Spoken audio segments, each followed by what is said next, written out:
De la machine à coudre à l'automobile, un virage inattendu. Pourtant, cet héritage est devenu une légende de l'automobile. Opel.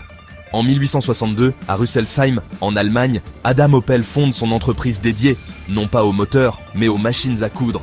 Dès 1886, l'entreprise se diversifie en fabriquant des bicyclettes.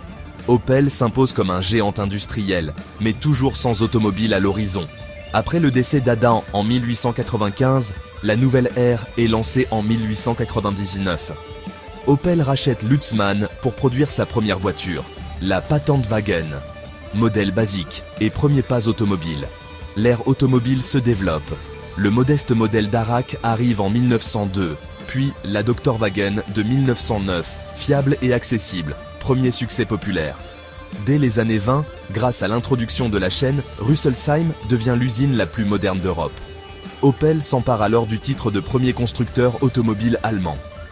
Mais en 1929, le krach boursier force la vente d'Opel. L'américain GM prend les rênes, et ce rachat marque le destin d'Opel, y compris pendant la Seconde Guerre mondiale.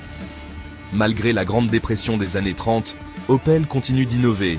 De la berline Olympia et sa carrosserie monocoque, à l'arrivée de la populaire Kadett, ancêtre direct de l'Astra.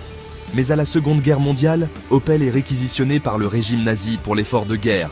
Malgré la propriété de GM, Opel recourt au travail forcé, période sombre depuis reconnue. Cependant, l'après-guerre est un âge d'or.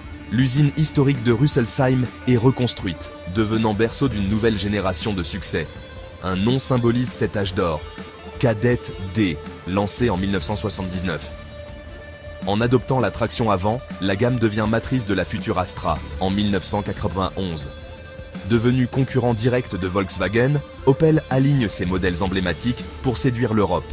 À l'Astra s'ajoutent les succès Corsa, Vectra, Omega ou encore Zafira. Hélas, les années 2000 signent la fin de l'âge d'or. Opel traverse une crise, plombée par les erreurs de gestion de GM, le manque d'innovation et la forte concurrence. Pire, la crise des subprimes de 2008 pousse GM au bord de la faillite. Une tentative de vente avortée en 2009, confirmant la volonté claire de GM de se séparer d'Opel, l'ère américaine prend fin en 2017, lorsqu'Opel est officiellement vendu et rejoint le groupe français PSA. 4 ans plus tard, en 2021, suite à la fusion PSA-FCA, la marque intègre le nouveau géant mondial, Stellantis. Aujourd'hui, Opel mise sur l'électrification. Or, l'avenir reste incertain, l'image est affaiblie, et au sein de Stellantis, la marque peine à trouver sa place.